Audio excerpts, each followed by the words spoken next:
really beautiful that your husband recognizes this passion in this very driven man that I can do this forever. I Yeah. can do this forever because he can't imagine his life without his passion. And it's not to say that he can't go and do other things that are involved in the football career, but you're right. The football in his hands, being that guy that, takes care of his team and makes decisions and everything, that goes away. And that's a big loss for him as his identity. So I do have a piece of advice that actually I'm not sure if society is ready to hear.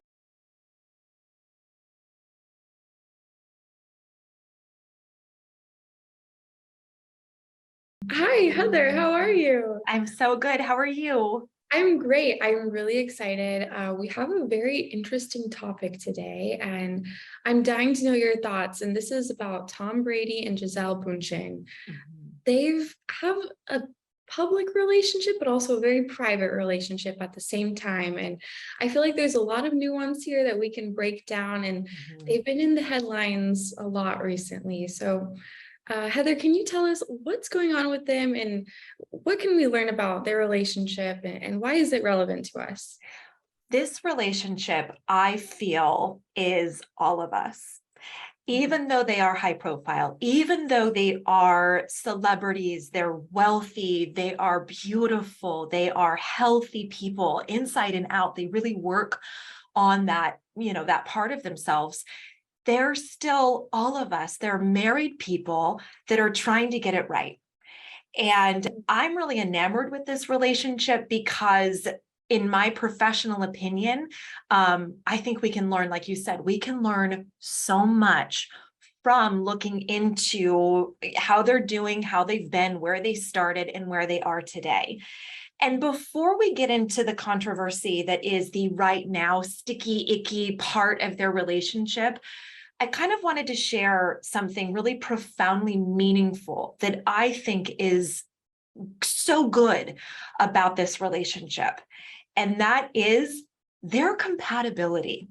So before we move into and kind of pull back the curtain, actually, I think the curtain's already pulled back. We can see their kind of struggles right now. Yeah. I want to look at where they came from because I have high hopes for this relationship, and I may be crazy, but I really do have high hopes because of where they've started. If we look at these two individuals as completely unique individuals, they entered into what I learned a blind date back in 2006, set up by what I believe is their friend. And they say that they fell, both of them, head over heels right when they very first met. So the art of the first date, that is a blind date, it can work, right? And then they dated for 3 years and then tied the knot. So they took a lot of time learning about each other and understanding each other. And if you look at these two lifestyles, their lifestyles, again, uniquely independent of each other. Tom Brady, as we know, has a very unique and interesting health and diet regime, right? We know about it. We scratch our heads. We wonder, can we live that life? He's also hugely dedicated and committed to his physical health by working out 24/7, doesn't matter on season, off season, football. This is his fabric of his being. And Gisele has that same value as him. So anybody else might feel frustrated or not understand Tom Brady's commitment to his physical and mental health, right? So they already have that huge level of compatibility.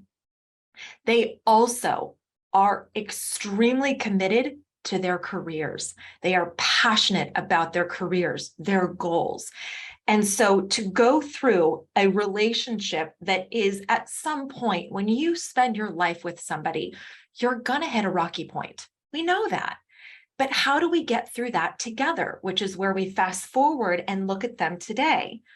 Well, to be honest with you, the reason I have such high hopes for them is because these two values that are literally the makeup of who they are, that are the fabric of how they're sewn together in their being, their careers, their passion for their careers, their passion for their health and fitness, they line up. So they understand each other. So in my fairy tale world, which I like to live in a lot, they're going to make it, Molly. They're going to make it through this. I just feel it. I'm really hopeful because they have that huge level of compatibility as their foundation for their relationship. They've already lasted for a long, long time. They can get through this too if they just work at it. So I love that. I hope you're right, Heather. I I'm know. worried though. Like, I know. I agree, they're a match made in heaven, and they've been together 13 years. How long is that? Yeah. Since, Yeah, yeah, for a long, long time. almost unheard of in Hollywood public sphere couples, you know. So I'm really proud of them, but they've been making the headlines lately because, as we know, Tom Brady retired and then he went back after 40 days. And apparently Gisele is not so happy about this. She recently was in an Elle magazine interview and she expressed some concerns. Maybe about returning back to football, the risks associated with it, that he's 45 and was hoping that he could be home more with the kids now. Is this a normal concern for couples, especially, you know, maybe Gisele was expecting him to retire and he didn't. What can Gisele do? What can couples do that are in similar positions? Well, from what I understand and perceive of the relationship, which they can only show us and present so much, but maybe what's going on behind closed doors, let's just take what we know. What it seems is that there was an agreement, a conversation, a compromise that happened for quite a number of years. Gisele made the decision, you know, together with her husband, that you go. I am your biggest cheerleader. I've got your back. Don't worry about anything at home. I've got this. I love you. Go do it, babe. Like, get after it. And I'm here every step of the way, which is what we all hope to find in a relationship. It really is. But I think where we start to waver in this relationship is that decision that was made together. What it seems as though now it's becoming a little bit uneven. He's making decisions that maybe she's not 100% on board with. And she's like, but wait a minute, hang on, you're moving a little fast here. This goes a little bit opposite of what we had discussed. And when couples that are invested wholeheartedly and have their careers on the line, they've built this level of trust, you kind of relax a little bit and feel, I'm safe. We can do anything together. We can get through anything together. And so when this level of, wait a minute, that's not really what we discussed. Okay, hang on, I'm going to just take a breath. And then, wait a minute, this isn't also what we discussed. I don't think this was an overnight thing that he decided to retire and then he just came back. I think that these were small decisions that Tom made about where he wanted to be, and maybe made a change in the direction. He changed his mind a little bit and maybe didn't sit down, and he missed a step. He might not have sat down across the dinner table with the kids and his wife and said, vulnerability time, guys. I know we talked about this, but it doesn't feel right for me. Yeah. Can I have your back? It doesn't feel that huge step happened. And so now we're entering into one of the most toxic things that sneak into a relationship and cause, divisiveness. It's the big F word, frustration. Oof. Frustration in any relationship causes us to not think straight. We don't feel good in our bodies. We don't feel good about being taken care of. So it doesn't feel very loving. And so when that starts to bubble up and you don't get that open line of communication and the ability to compromise again, then that big F word can tear this relationship apart. And the frustration that she's feeling, and probably him too, because he's still so passionate about a goal, it can really damage a relationship, even the most healthiest of them. Yeah, I think that's so true. And I empathize with both of them. You think about Gisele, she was the supermodel, you know, when they got married. And I mean, in my mind, she still is, but she's definitely taken a step back to be, you know, the mother that she and Tom both agreed, or it seemed that they agreed that that was the role she was going to take in their relationship. But she's no longer pursuing her career. She's, expressed that she's taken that step back so she can be with the family while he has his time to shine. And he also expresses that in interviews really lovingly, like how great of a job she's doing and her sacrifices. But she expressed in this Elle interview that now she's realizing there's things she wants to do. Yeah. Is that a normal shift in relationships? I mean, okay, you have your time, now it's my time. You think Tom is just not agreeing with something that they said before? What do you think? Absolutely. I think human beings have a deep desire to evolve, to Yeah. push ourselves, to challenge ourselves. And I celebrate Gisele in that she's not done. She wants to tap into her abilities. It's not that she's taken a seat, in the passenger seat of his career. It's that she's fully committed herself to motherhood, to philanthropy, to building their home together, to doing all of these foundational things that she was really passionate about at that stage or their chapter in their marriage. And now moving on to the next stage in her life, I think it's natural as men and women that when we hit 40, 45, our mid 40s, we almost get this second wind of I really am wanting to see what else I can do. Look at what I've accomplished in my life. I'm so proud of the road bumps and the struggles that I've been through, and I've learned so much. Now that I have all of that, now what can I do? How do I apply that? And you see this desire. And you're actually right, Molly, that she spoke in this interview. And historically, we don't really see them talk about their frustrations. We know that they've had road bumps, what every marriage does. But this is a new side of Gisele where she's actually speaking out her frustrations. And what that tells me, and again, we can only perceive, but what that tells me is that when she's saying it at home where she needs to be saying it, it's not being received and she doesn't feel heard. So now she's using that, again, that big frustration bomb is bubbling over and she's got to express herself somewhere. And I think it just sneaks out of us in a media interview.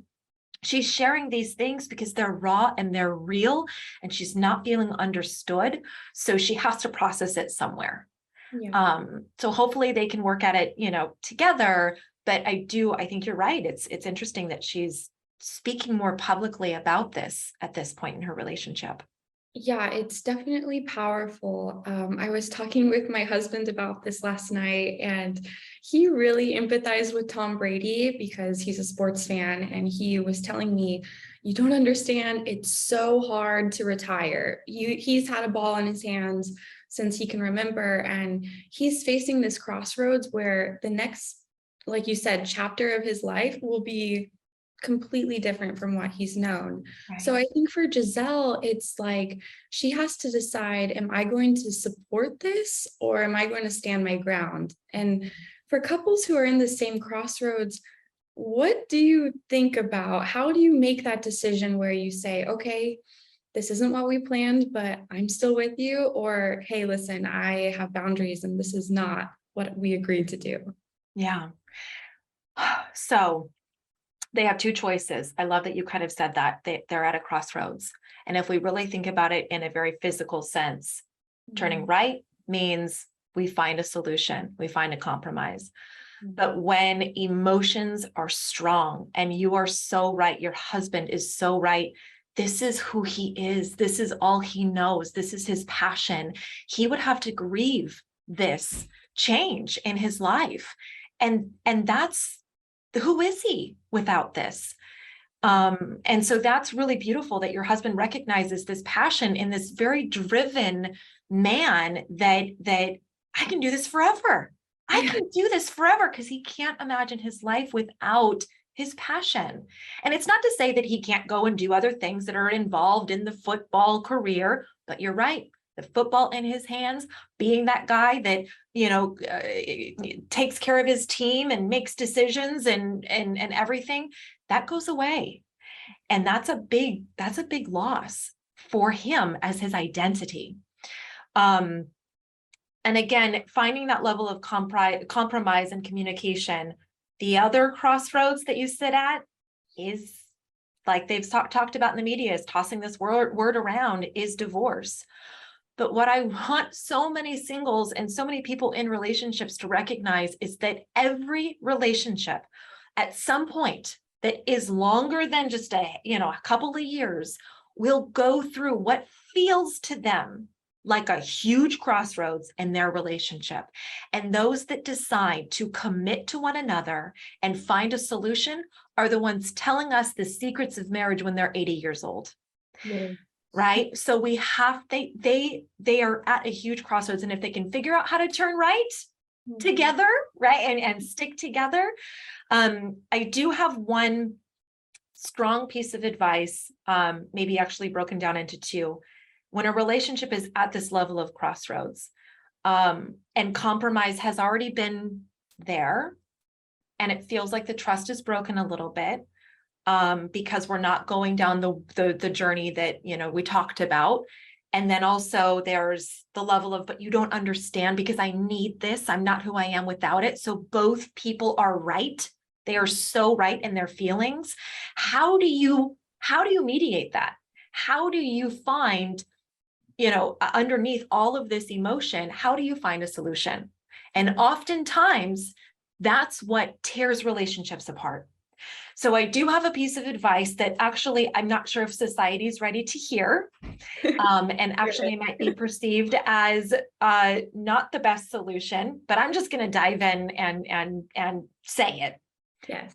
Therapy. Therapy. Yes. Somebody that is an unbiased person that can sit there and listen to both sides. If you've already done compromise, all of these things, all of these steps, these beautiful steps that you can take care of together, and you're literally at that crossroads and you're almost thinking of turning left, you need to try 110% of everything before you turn down that road. And one of the biggest things that we can do and recognize is, as human beings, we don't know everything, especially when emotion is involved. And so getting a third party that's not your friend, that's not your mom, that's not a family member or something like that, that's literally a professional that has studied all of this stuff, all of these tools, all of these, way that our brains work and highly emotional situations, can sit down, and maybe it only takes a few sessions. Maybe it only takes a few sessions. But getting an outside resource in this kind of make it or break it situation is really important. And for those entering or seeking a relationship, I want us to recognize that this can absolutely happen to you, and it might. So when you are dating somebody and when you decide to marry them, having what we call in the industry trust chats, where you're sitting down and you're just sharing your hopes, your dreams, what you're feeling in the moment, your fears, and any little bit that we can throughout the duration of the years are constantly ticking by. Those things will also really make us be able to be prepared by ourselves for really big life events that are going to come our way, because you have that foundation of communication. So those would be a couple of things that I would suggest. That's incredible advice, Heather. Yeah, with that, I feel like there's nothing more to add. Fingers crossed they make it though. I truly believe it's all going to be okay. See this video, and then they'll be okay. They'll be okay. It really speaks to the power of communication, and therapy, I agree, is sometimes it's necessary in situations like this. So yeah, when your emotions are strong and you're feeling at a loss and feeling like you've given 110% and you don't know what else to do, there's always more. There's always more we can do. So yeah, beautiful. Beautiful. But yeah. Well, thank you, Heather, for joining me again. This was a great discussion. I'm really excited for our next chat. Me too. I'll talk to you then. Okay. Okay. Bye.